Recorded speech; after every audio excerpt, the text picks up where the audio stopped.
Hello and welcome to the channel. तो इस video में हम बात करेंगे निफ्टी 50 के रिटर्न्स की और निफ्टी स्मॉल कैप 100 इंडेक्स के रिटर्न्स की। तो यहाँ पर आप देख पा रहे होंगे कि निफ्टी 50 जो है वो अपने ऑल टाइम हाइज़ के आसपास पहुँच चुका है। न्यू ऑल टाइम हाइज़ इसने बना दिए हैं।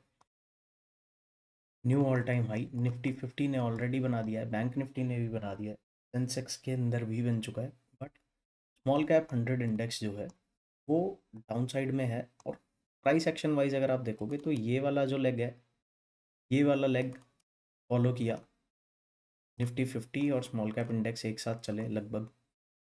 फिर ये जो एक अप मूव आया, बाइंग भी प्रॉपर निफ्टी स्मॉल कैप के अंदर भी देखने को मिली, यहाँ पर भी आई। पुल बैक हुआ। पुल बैक के बाद जो ये कंटिन्यूएशन का मूव आया है ये निफ्टी 50 के अंदर आया है। बट पुल बैक होने के बाद अभी तक इसने अपना प्रीवियस हाई नहीं निकाला है। तो बहुत ज़्यादा पीछे नहीं है Nifty small cap index. But returns wise अगर हम देखेंगे तो जो ये रीसेंट पुल बैक है यहाँ से निफ्टी 50 ऑलमोस्ट 7.6% अपसाइड में मूव कर चुका है। बट अगर हम स्मॉल कैप इंडेक्स की बात करें तो ये जस्ट 1.7% अपसाइड में मूव किया है। तो आपने जनरली देखा होगा कि जब भी मार्केट के अंदर न्यू हाइज बनते हैं तो सबसे पहले लार्ज कैप्स में आता है जो बायर है। उसके बाद जो मोमेंटम देखने को मिलता है वो देखने को मिलता है मिड कैप्स में। फिर अल्टीमेटली जब लार्ज कैप की रैली हो जाती है, मिड कैप की रैली हो जाती है, तब पैसा रोटेट होके आता है स्मॉल कैप के अंदर। तो स्मॉल कैप अभी relatively as compare to large cap indices and mid cap indices थोड़ा पीछे है। यहाँ पर हम बेटर अंडरस्टैंडिंग के लिए मिड कैप इंडेक्स को भी लगाते हैं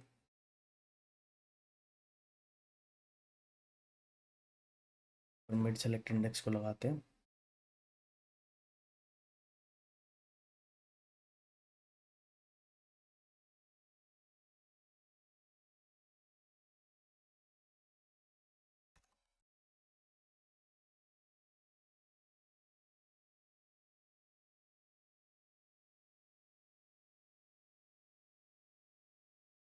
तो यहाँ पर आप देख पा रहे होगे कि निफ्टी के अंदर ऑल टाइम हाई बन चुका है नया, मिड कैप के अंदर बन चुका है। ये निफ्टी का चार्ट है, इसने 26,325 के न्यू हाइज हिट कर दिए। प्रीवियस हाइज जो थे वो 26,277 के आसपास थे। जो सितंबर के जो हाइज थे उसको इसने ब्रेक कर दिया है साइड में। मिड सेलेक्ट इंडेक्स की बात करें तो जो पिछले साल सितंबर के एरियाज थे वो थे 13,500 के। और मिड कैप ने भी नया हाई जो बनाया है वो 14,118 का बनाया है। बट स्मॉल कैप में अभी तक मोमेंटम नहीं आया है। अब चलेंगे स्मॉल कैप इंडेक्स को समझेंगे on weekly time frames, on daily time frames, और इसके सपोर्ट एंड रेजिस्टेंस एरियाज़ के बारे में बात करेंगे। जो नियरेस्ट सपोर्ट दिखता है स्मॉल कैप इंडेक्स के अंदर वो दिखता है 17,523 के आसपास। वीकली टाइम फ्रेम पर चलेंगे तो 17,523 का एक अच्छा सपोर्ट है। पिछले हफ्ते की जो हमें क्लोजिंग मिली है वो इस सपोर्ट एरिया के नीचे मिली है, 507 के आसपास मिली है। Next area of support small cap 100 index के अंदर है 17,200 का। 17,200 का नंबर एक काफ़ी अच्छा सपोर्ट एरिया है। यहाँ पर प्रीवियस सपोर्ट जोन भी है जो 17,300 के आसपास है। तो अगर स्मॉल कैप इंडेक्स को बाउंस लेना है और यहाँ से हमें न्यू हाइज की तरफ जाना है तो ये एक परफेक्ट स्पॉट है। 17,300 से लेके और 17,500 के बीच में स्मॉल कैप 100 इंडेक्स को सपोर्ट फाइंड आउट कर लेना चाहिए और बुल्स को आना चाहिए इसको फर्दर अपसाइड ले जाने के लिए। अगर ये लेवल्स किसी रीज़न से ब्रेक डाउन हो जाते हैं डाउन साइड में तो 17,300 के बाद जो नेक्स्ट सपोर्ट एरिया नज़र आता है ऑन वीकली टाइम फ्रेम वो नज़र आता है 15,330 का। ऑलमोस्ट करंट मार्केट प्राइस से अगर हम देखें तो ऑलमोस्ट 12% डाउन है। बट इस चीज़ को हम अभी नहीं बोल सकते हैं कि ये 12% स्मॉल कैप इंडेक्स गिरने वाला है। ये हम कब बोल सकते हैं? ये हम उसी दिन बोलेंगे जिस दिन ये वाला जो लेग है, ये वाला जो एक सपोर्ट एरिया है, ये डाउन साइड में ब्रीच होगा, फिर एक पुल बैक होगा, जो ये सपोर्ट एरिया है ये एज अ रेजिस्टेंस एक्ट करेगा। फिर जब ये लो रीच होगा तो हम डाउन साइड के टारगेट्स के बारे में बातें करेंगे। अभी के लिए वीकली टाइम फ्रेम पे एक अच्छे सपोर्ट लेवल पे खड़ा हुआ है small cap 100 index. Daily time frame पर चलेंगे और समझने की कोशिश करेंगे कि अगर स्मॉल कैप में हमें रिवर्सल प्लान करना है या रिवर्सल को ट्रेड करना है तो वो किस एरिया के बाद हम प्लान कर सकते हैं। तो यहाँ पर हमें नज़र आ रहा होगा कि 17,480 के आसपास डेली टाइम फ्रेम पे S1 है और 17,130 के आसपास S2 है। तो ये दोनों काफ़ी अच्छे सपोर्ट एरियाज़ हैं। यहाँ पर प्रीवियस लोज भी हमने अभी वीकली टाइम फ्रेम पर डिस्कस करे, जो 17,200 से लेके 17,300 के बीच के है। तो ये पूरा एरिया एक डिमांड का एरिया है। ब्रेकआउट की बात करें कि ब्रेकआउट कहाँ से प्लान कर सकते हैं, तो ब्रेकआउट स्मॉल कैप इंडेक्स के अंदर अगर हमें ब्रेकआउट ट्रेड करना है तो वी मस्ट वेट अनटिल एक कैंडल ऐसी मिले जो 17,800 के ऊपर हमें पॉजिटिव ग्रीन पॉजिटिव कैंडल मिले अपसाइड की। और यहाँ से अल्टीमेटली जो ये 18,000 का रेजिस्टेंस एरिया है, 18,015 का, ये एरिया जिस दिन रिकैप्चर होगा उसके बाद मिड स्मॉल कैप 100 इंडेक्स में आप अपसाइड के एरियाज़ को टारगेट कर सकते हो। और जो प्रीवियस हाइज हैं 19,224 के, उन एरियाज़ तक आपको जाता हुआ ये इंडेक्स दिखेगा। अभी के लिए वीकली टाइम फ्रेम पे डेली टाइम फ्रेम पे एक अच्छे सपोर्ट लेवल पे है 17,200 लास्ट होप है और स्मॉल कैप बुल्स। इस एरिया को डिफेंड करना ही करना पड़ेगा और अपसाइड में ब्रेकआउट के लिए 17,800 के एरिया के ऊपर हमें एक healthy daily candle green candle closing करनी पड़ेगी। उसके बाद हम बाय ऑन डिप्स के स्ट्रेटजी से स्मॉल कैप 100 इंडेक्स को ट्रैक कर सकते हैं और ट्रेड कर सकते हैं। यहाँ पर अगर आपको ये जानना है कि कौन सी स्टॉक्स ऐसी हैं जो स्मॉल कैप 100 इंडेक्स का पार्ट हैं, तो उसके लिए आप NSE की वेबसाइट पे जा सकते हो और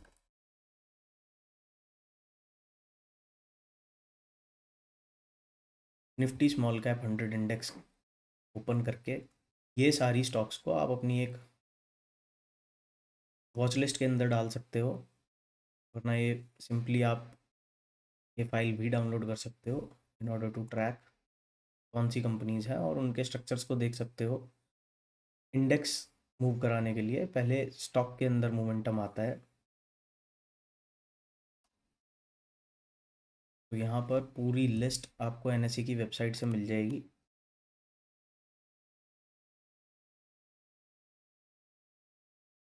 और इन स्टॉक्स को अकॉर्डिंग टू द सेक्टर, जो सेक्टर जिस टाइम पे अच्छा चल रहा है उस सेक्टर के हिसाब से आप, जैसे फाइनेंशियल सर्विसेज के अंदर हमने देखा है कि फिन निफ्टी और बैंक निफ्टी ने काफ़ी अच्छा मोमेंटम दिखाया है। तो फाइनेंशियल सर्विसेज की जो स्मॉल कैप की स्टॉक है, आधार हाउसिंग फाइनेंस है, आप जाके आधार हाउसिंग फाइनेंस का चार्ट देख सकते हो।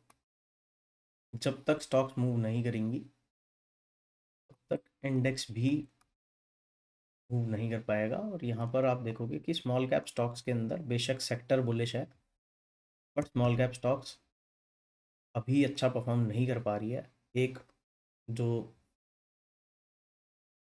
जापानीज येन का जो एक ग्लोबल लिक्विडिटी का इशू है उसके कारण भी यहाँ पर आपको FIIs के द्वारा सेलिंग देखने को मिल रही है। वो समझ लेते हैं पहले कि क्या रीज़न है कि निफ्टी ऑल टाइम हाइस पे है, जो लार्ज कैप के इंडाइसेस है वो सारे ऑल टाइम हाइस पे है, बट स्मॉल कैप परफॉर्म नहीं कर पा रहे हैं और FIIs का एग्जिट नज़र आ रहा है। वो समझेंगे इस पोस्ट के थ्रू। और मैंने कल एक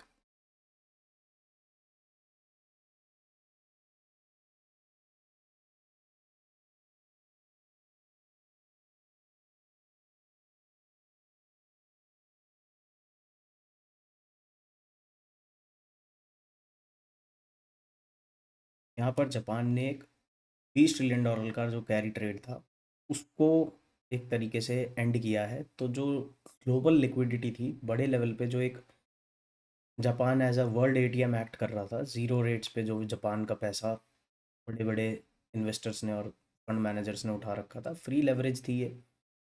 इस पैसे से ट्रेजरीज खरीदी गई थी, टेक स्टॉक्स खरीदे गए थे, क्रिप्टो खरीदा गया था। तो $20 ट्रिलियन का एक लिक्विडिटी इंजन चल रहा था बैकग्राउंड में।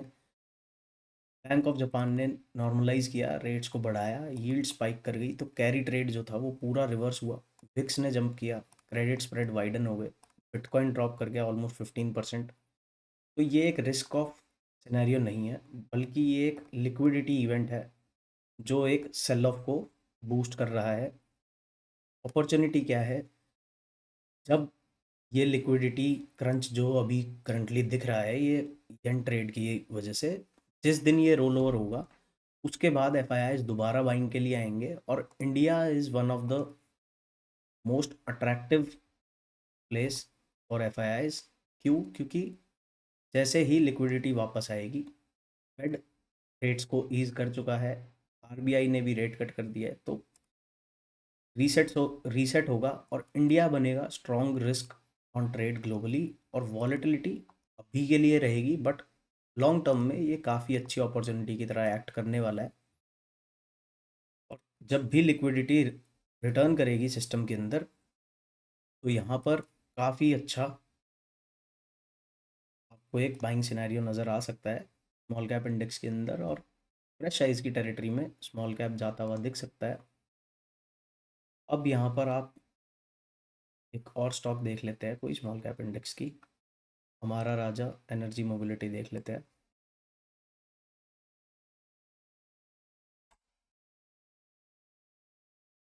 तो यहाँ पर आप देख रहे होंगे कि जितने भी स्मॉल कैप स्टॉक्स हैं वो बिल्कुल परफॉर्म नहीं करे हैं, बट जब ये मूव करते हैं तो काफ़ी सीरियस मोमेंटम करते हैं। ऑलमोस्ट 100% का मोमेंटम है ये, और रिट्रेसमेंट भी काफ़ी अच्छा हो चुका है। रेंज बाउंड कंसोलिडेशन चल रहा है। ये जो एक प्रीवियस जोन था, इसी जोन के अंदर अभी ये स्टॉक ट्रेड कर रहा है।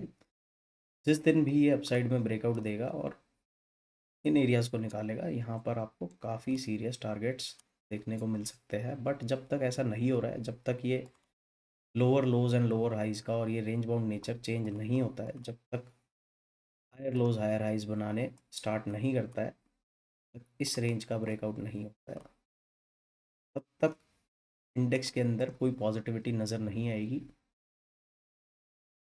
एक चीज़ और हुई है, रशिया का जो बैंक है, जो बिगेस्ट बैंक है, उसने एक फ़ंड लॉन्च किया है जो डायरेक्टली ट्रैक करेगा आपके निफ्टी 50 को।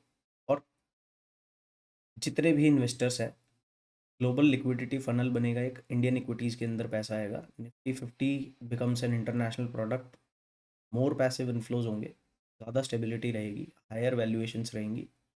India officially enters the global core portfolio league. ये कोई नॉर्मल म्यूचुअल फंड लॉन्च नहीं है, ये एक नया डिमांड इंजन है। एक ऑल टुगेदर एक नई मार्केट ओपन होती है इस फंड से, जिससे ज़्यादा फ्लोज इंडिया की तरफ आएंगे। तो ये भी एक पॉजिटिव चीज़ है। और जैसे ही सिस्टम के अंदर लिक्विडिटी रिटर्न करेगी, स्मॉल कैप स्टॉक्स अभी काफ़ी अट्रैक्टिव दिखते हैं। ये कंपनीज अगर आप देखोगे तो ये कोई पुअर बैलेंस शीट या पुअर बिजनेस मॉडल वाली कंपनीज नहीं है। हमारा राजा बैटरीज की ही अगर हम बात करें, ये एक स्टॉक है स्मॉल कैप 100 इंडेक्स का। और इसकी ही अगर हम बात करें तो प्राइस वाइज ये 46% डाउन है अपने ऑल टाइम हाइस से। और अगर इसका हम फंडामेंटल देखेंगे तो फंडामेंटल है समथिंग एल्स टू से। यहाँ पर आप देखोगे कि कंपनी बिजनेस वाइज कैसी है और प्राइस वाइज कैसी है।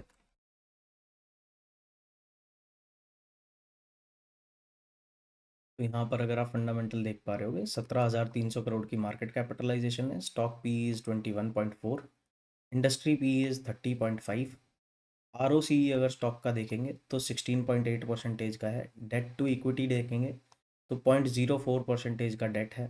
आर ओ सी पिछले 3 सालों का देखेंगे तो 19% का है। करंट प्राइस बात करें 946 का है, बुक वैल्यू 425 है। हमने ऐसी भी स्टॉक्स चैनल पर डिस्कस करी है जो अपने बुक वैल्यू से ऑलमोस्ट 10-15 टाइम्स पे ट्रेड कर रही होती है। बट रिटेल इन्वेस्टर उन स्टॉक्स को बाय करने से पहले बिल्कुल नहीं सोचता है। बट इस तरीके की जो अच्छी प्रॉफिटेबल कंपनीज है, बस प्राइस वाइज बीटन डाउन है, इनको खरीदने से पहले उसके हाथ पैर कब कपा जाते हैं। आरओई देखोगे कंपनी का तो 12.3% का है, promoter holding is 32.9%। Earning per share 53.3% का है। 17,300 करोड़ की मार्केट कैपिटलाइजेशन की कंपनी है और 975 करोड़ का प्रॉफिट है। डिविडेंड यील्ड देखेंगे तो 1.1% है। तो यहाँ पर प्राइस वाइज आप देखोगे तो काफ़ी अट्रैक्टिव प्राइस पे मिल रहा है। अपने प्रीवियस हाइस जो एक प्रीवियस रेंज थी जिसको ब्रेकआउट दिया ये प्रीवियस रैली में, उन एरियाज़ के आसपास आपको ये मिल रहा है स्टॉक। और प्रॉफिटेबिलिटी वाइज अगर आप देखोगे तो ईयर ऑन ईयर इसका प्रॉफिट ग्रोथ देखते हैं। मार्च 2014 के अंदर जो कंपनी 367 करोड़ के प्रॉफिट पे थी, मार्च 2025 के अंदर वही सेम कंपनी 964 करोड़ के प्रॉफिट के अंदर है। और अभी करंटली ट्रेलिंग 12 मंथ्स का देखें तो 975 करोड़ का प्रॉफिट चल रहा है। तो अच्छा बिजनेस है, अच्छी कंपनी है, अच्छे प्राइस पे मिल रही है। तो यहाँ पर जो इन्वेस्टर टाइप का बंदा है उसके लिए तो ये एक गोल्डन अपॉर्चुनिटी है कि इतनी बढ़िया कंपनीज जब इतने डिस्काउंट पे मिलती हैं तो यहाँ पर instead of buying banking stocks जो इस एरिया पे मिल रहे हैं, अपने ऑल टाइम हाइस के आसपास मिल रहे हैं, instead of buying these kind of stocks, if you are an investor और अगर आपको मोमेंटम ट्रेडिंग नहीं करनी है, buy low and sell high करना है, तो आपको स्मॉल कैप की तरफ देखना चाहिए। और स्मॉल कैप इंडेक्स के अंदर भी जो हेल्दी बिजनेसेस हैं जिनके हेल्दी पीएनएल स्टेटमेंट्स हैं और हेल्दी बैलेंस शीट है, उन कंपनीज पे आपको फोकस करना है एंड स्लोली एंड स्टडीली एक स्टैगर्ड मैनर में। वन शॉट इन्वेस्टमेंट तो कहीं भी नहीं करनी होती स्टॉक मार्केट के अंदर। एक स्टैगर्ड मैनर में अच्छी कंपनीज को आप चूज़ कर सकते हो और उनके अंदर अपनी पोजीशनिंग बना सकते हो। यहाँ पर अगर मंथली टाइम फ्रेम पर देखें तो काफ़ी बढ़िया एक पुल बैक ऑलरेडी हो चुका है इन स्टॉक्स के अंदर। प्रीवियस हाइज के आसपास जो ये प्रीवियस हाइज थे, इन हाइज के भी नीचे ट्रेड कर रहा है ये ऑलमोस्ट। जो पहले ये 2020 वगैरह, जो ये 2020 के टाइम पे एक रेजिस्टेंस जोन था, इसी एरिया के आसपास आपको ये स्टॉक दोबारा से मिल रहा है। मतलब जो इन्वेस्टर्स ये रैली मिस कर चुके थे हमारा राजा के अंदर, उनको स्टॉक ने दोबारा एंट्री का मौका दिया हुआ है। बट यहाँ पर कोई नहीं खरीदेगा ये स्टॉक के अंदर। फोमो आएगा जो आएगा वो ऑलमोस्ट इस एरिया के अराउंड आएगा जब ये अपने हाई से रहेगा ऑलमोस्ट 20 से 30% दूर। अभी करंटली हम देखें तो ये अपने प्रीवियस हाई से ऑलमोस्ट 90% दूर है। तो यहाँ पर रिस्क रिवॉर्ड आपके फेवर में है। डाउन साइड की अगर हम बात करें कि भाई गिर भी तो सकता है, सिर्फ उठेगा थोड़ी। अगर गिर भी सकता है तो स्टैगर्ड मैनर में आपको बाइंग करनी है। इम्पल्सिव बाइंग नहीं करनी है कि भाई एक वीडियो देखी और वीडियो के अंदर देखा कि भाई 46% डाउन है और जो प्रीवियस ऑल टाइम हाई है वो 90% पे है, मैं यहीं पे ले लेता हूँ, ये यहीं से चला जाएगा। ऐसा नहीं हुआ। ऐसा भी हो सकता है कि आप यहाँ पर लो और ये इस विक को टेस्ट करने आ जाए, इस एरिया तक भी आ जाए, इस एरिया तक भी आ जाए। तो वहाँ के लिए आपके पास प्लान होना चाहिए कि भाई अगर मेरे पास 100 रुपये है तो मैं 30 रुपये इस एरिया पे लगाऊंगा। अगर नीचे आ जाता है तो अगले 30 रुपये में इस एरिया पे लगाऊंगा। और फिर जब मेरे को एक स्ट्रक्चर में चेंज दिखेगा, लोअर लोज लोअर हाइज की बजाय जब चेंज होके higher low and higher high का स्ट्रक्चर बनाएगा, उसके बाद में बचे हुए भी पैसे अपने 30 यहाँ लगाऊंगा, 30 यहाँ लगाऊंगा। और फिर जब इधर से स्ट्रक्चर चेंज होगा तो बचे हुए 40 रुपये में यहाँ लगाऊंगा।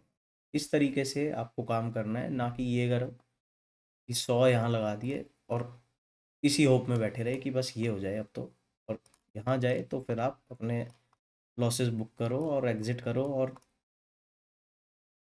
किसी भी चीज़ को ट्रस्ट ना करो, ना चार्टिंग को, ना बैलेंस शीट्स को, ना पीएनएल स्टेटमेंट्स को, ना पीई को, ना डेट टू इक्विटी को, किसी चीज़ को ना फोकस में करो और बस इमोशनल हो जाओ, अपने एक स्टॉक के ऊपर बैठे रहो और उसी को रिबन कराया करते रहो कि भाई इस स्टॉक में डाला था, बेकार है स्टॉक मार्केट। तो इस तरीके से काम नहीं होता। इंडेक्स की हमने देख ली। अगर आपको निफ्टी 50 का जानना है, सेंसेक्स का जानना है, बैंक निफ्टी का जानना है, मिड सेलेक्ट इंडेक्स का जानना है तो उसके लिए एक वीडियो मैंने कल डाली थी, वहाँ पर हमने वीकली, डेली, आवरली स्ट्रक्चर तक डिस्कस किया हुआ है, और क्या प्रोबेबल ब्रेकआउट जोन या ब्रेकडाउन जोन्स है वो भी प्रीवियस वीडियो में बात की हुई है। यहाँ पर अगर आप स्मॉल कैप स्टॉक्स को देख रहे हो या फिर आपके पोर्टफोलियो में कोई स्टॉक्स ऐसी हैं जो अभी तक अच्छा परफॉर्म नहीं करी है और 30-40% डाउन है, और आपको उन स्टॉक्स का कोई एनालिसिस चाहिए या उन स्टॉक्स के ऊपर कोई व्यू चाहिए, तो आप कमेंट कर सकते हो वीडियो के नीचे, और I will try and make a video on it. तो this is all in this video, मिलते हैं नेक्स्ट वीडियो में। बाय बाय, जय श्री राम।